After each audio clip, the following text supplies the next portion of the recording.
Hello and welcome to another episode on Football Talk Podcast. My name's Ozzie and I'm your host for today's show.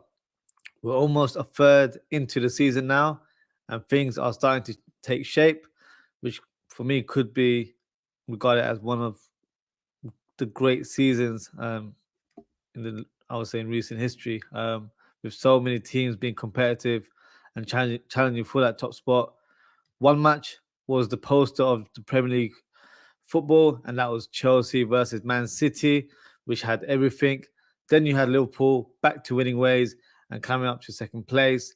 Spurs losing to Wolves, which is now two consecutive defeats, and Arsenal beating Burnley 3 goals to 1. But that's just a few results I've just mentioned. So let's get into match week review, and we'll start at Stamford Bridge. Now, what an amazing game of football this was! Pretty much had everything: open play, teams going at it, poor defending, but also leading up to a volume of goals, which is great for the neutral. So let's discuss the key moments. So obviously the game ended 4-4. Man City were awarded with a penalty as Cucurella wrestles Haaland to the ground. Now, I have to be honest, I think that was a bad decision from the officials. Very soft one to give, considering both players were grabbing onto each other. So bad call from the ref and VAR. The first goal, Haaland steps up, scores from the penalty with complete ease, 1-0 to Man City there. But Chelsea respond with a goal from a corner. Gallagher hits the cross towards the near post, and Thiago Silva creeps in with a fantastic guided header into the bottom corner. Nice set piece from Chelsea there. Chelsea then take the lead as Guardiola misses the ball to make a clearance. Reece James hits the ball across the goal, and Sterling scores from close range and half celebrates his goal as it's his former team. But City equalised just before half time as Bernardo Silva hits a cross in the 6-yard box and Akanji hits it in the back of the net. Then, second half, the table changed as it was City who took the lead with Haaland scoring from a couple of yards out. And then you've got Chelsea responding yet again as they equalise through Nicholas Jackson, who scores after Edison fumbles the ball from Gallagher's shot, and he scores from the rebound. Rodri takes the lead for City again, as this was his long shot that was deflected into the back of the net. This happened in the 86th minute. So you're thinking it's 4-3. It must be a wrap. City just about scraped through a hard-fought win, but Chelsea had other ideas. City conceded a late penalty in the final minute, more or less, as Diaz slides through Broja and fouls him in the box. For me, the right decision. Former City player Cole Palmer steps up for the penalty and hits a sweet shot into the corner. 4-4. And what a crazy game of football that was. Unbelievable. On a personal note for Cole Palmer, I'm sure the finish against his former club feels sweet. City may regret selling him as he's been one of Chelsea's top performers so far this season. Man City showing some cracks in defence that would possibly be a wake-up call for Pep and his boys. We're heading into international break now, and City will face Liverpool on their return, which will be an exciting encounter.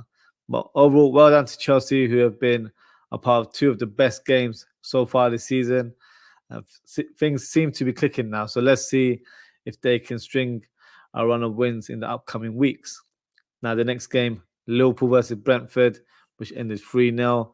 A fantastic performance from the Reds after a couple of poor results, one being a draw against Luton Town and the other being a defeat against Toulouse in the Europa League. Liverpool unfortunately had a lot of casualties before the fixture. The likes of Konate, Curtis Jones, McAllister and Gravenberch were not available. So you had the likes of Gakpo playing as a number 8, which is a slightly unfamiliar role for him. And then, not to be fair, not a fan of that. He has played that role in the past, but I think he had a decent performance in this fixture. In terms of the game, Brentford tried to hit Liverpool on the counter-attack a few times through Mbeumo, but the Liverpool defence, including Alisson, closed up shop very well. Van Dijk's looking like he's back to his best again, which is promising. Despite what former Dutch internationals say about Van Dijk, I think he's a natural leader on the pitch, And since he's been made Liverpool captain, he's been playing with a different aura now. Also, a huge mention for Mo Salah, who scored a brace in this game. The first goal was a great finish into the bottom corner. Nice layoff by Darwin Nunez there. And the second goal was a point-blank header from Simicas's cross. He also breaks another record as he scored his 200th Premier League goal. 197 for Liverpool, as the other 3 goals were during his Chelsea days. Now that's 10 goals and 4 assists for the Egyptian king in the Premier League this season. Another big mention goes to Darwin Nunez, who was fantastic in this game. His all-round game was so good. His link-up play, for me, has improved a lot so far this season. He's attacking the channels with more intelligence, and he's affecting games with his pressing and energy. Unlucky not to get in the score sheet, as he had 2 goals disallowed, one being an overhead kick. Jota scores a fantastic goal to make it 3-0 and tops a good win for the Reds. Liverpool are now second place and only 1 point behind the leaders, Man City. As I mentioned earlier, we will be playing City after the international break. And this game certainly has some importance. And if Liverpool get the win, it could present a huge mental lift for the squad and also send out a message to the rest of the league that we mean business this season. Next fixture, Wolves versus Tottenham. 2 consecutive defeats for Spurs. Looks like that honeymoon period is coming to an end. This game started very positively for Spurs, to be fair, as Ben Johnson gets on the score sheet from Pedro Porro's cross. But Wolves equalised from a fantastic left-footed volley by Sarabia. Great cross by Cunha with the assist around the 91st minute. And then the winner came as Lemina slides through with a shot that creeps past the goal line. And as you can imagine, the home crowd goes wild. Lovely pass by Sarabia with his left foot. Dramatic win for Wolves. Commiserations for Spurs. I did say this a few weeks ago that their squad will be tested when 1 or 2 players aren't playing or not available. And that's exactly what's happening right now. On to the next fixture, Arsenal versus Burnley, which ended 3-1. The Gunners respond with a win after losing to Newcastle in match week 11. But honestly, the win was never in doubt, as Burnley are one of the worst teams defensively in the league, conceding 30 goals after this game. Sheffield United is the only team with a worse record who have conceded 31 goals. But let's talk about the key moments in the game. The first goal for Arsenal, Trossard opens the scoreline with a brave header after colliding with the post. Burnley then equalised, surprisingly, with a Brownhill goal. Great wing play by Kolasho, who nudges Tamiyasu out of the way, squares it in the box, and eventually finds Brownhill, whose shot deflects into the back of the net. Now, by the way, Kolasho, for me, looks like an exciting talent for Burnley. I can safely say I don't think he'll be playing for Burnley next season.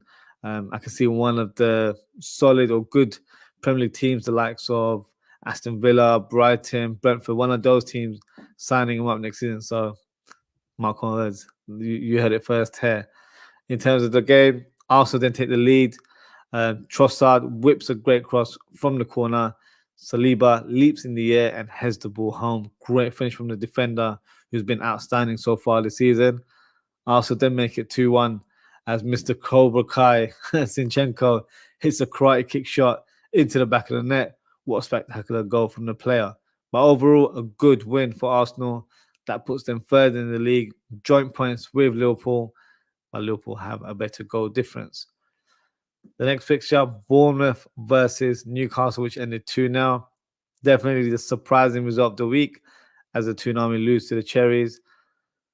Newcastle had a number of injuries to their squad, but that's not an excuse, as I feel like they had enough quality to get the win in this game. Solanke was the match winner, scoring 2 goals. His first goal was great movement from the striker, as the ball was deflected from a pass, but he was the first one to react. So he used his speed very well to get the ball, hits a nice low shot, and hits the back of the net. The second goal was a scrappy one from a corner kick, but hey, I don't think he could care less how he scores them. That's his 6th goal of the season so far, and he's been showing some good form in recent weeks. In terms of Newcastle, unlucky for them, who are now dropped to 7th position in the league. In terms of other matches, Crystal Palace lost to Everton 3-2. Everton claim a very important away win, in my opinion. Mikolenko scores for Everton again in consecutive weeks, but Palace were awarded a penalty. Eze steps up and calmly slots the ball into the corner. Ice cold fashion there. Edouard gives Eagles the lead with a neat finish, but then Doucouré squares it up with and then you had a rare goal from Idris Gueye to secure the win. So in terms of Everton, they've picked up some very crucial points in recent weeks, and I think it will only help with their league position going forward. Next fixture, Man United versus Luton. Lindelof, an unlikely match winner, secures the win for Manchester United, and that's back-to-back wins there. 4 out of 5 wins for Manchester United. Probably thinking, what's all the fuss about with regards to United as a club or the manager? You know, they're securing points, aren't they? But obviously, the level of football's not there. So at the end of the day, if you're getting points at this stage of the season, it's only a plus point.